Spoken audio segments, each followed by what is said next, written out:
প্রভুবাদ ঘাট সংলগ্ন ভাগীরথী নদীতে স্নান করতে নেমে তলিয়ে গেল এক যুবক।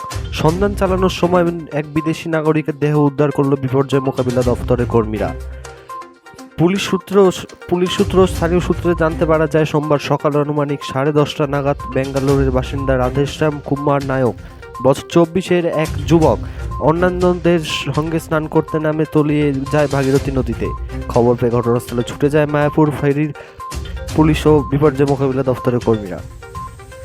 সকাল প্রায় 11:30 থেকে দুপুর 1:30 পর্যন্ত ডুবুরি নামেও খোঁজ ফুরিয়ে যাওয়া যুবকের কোনো খোঁজ পাওয়া যায়নি।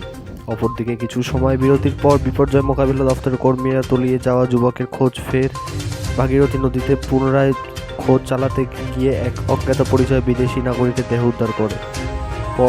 পরে ওই বিদেশি নাগরিকের দেহটি উদ্ধার করে মায়াপুর উপস্বাস্থ্য কেন্দ্রে নিয়ে যায় পুলিশ ও স্থানীয় সূত্রে জানতে পারা যায়, রবিবার সন্ধ্যায় বেঙ্গালুরু থেকে প্রায় 400 জনের একটি দল মায়াপুর ইস্কন মন্দিরে ভ্রমণ করতে আসে।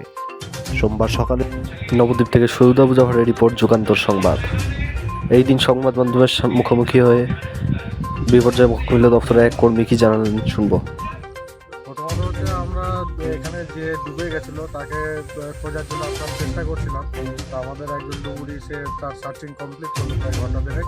দিয়ে আমরা মোটামুটি মিনিট 5 মতো একটু বিশ্রাম নিচ্ছিলাম, যেহেতু সিলিন্ডার শেষ হয়ে গেছিলো, নতুন আর একটা সিলিন্ডার লাগাতে হচ্ছিলো। এই মতো অবস্থায় আমরা লক্ষ্য করলাম যে প্রভুবাদ ঘাট থেকে একটা বডি ভেসে আসছে। তো আমরা কাছে গিয়ে দেখলাম সেটা একজন বিদেশির বডি। তো সূত্র মারফত জানা গিয়েছে মহামন্ত্র প্রভু দাস, উনি ইটালি থেকে এসেছেন, 60 ঊর্ধ্ব বয়স। তো তৎক্ষণাৎ আমরা তাকে উদ্ধার করি এবং এখনও পর্যন্ত তাকে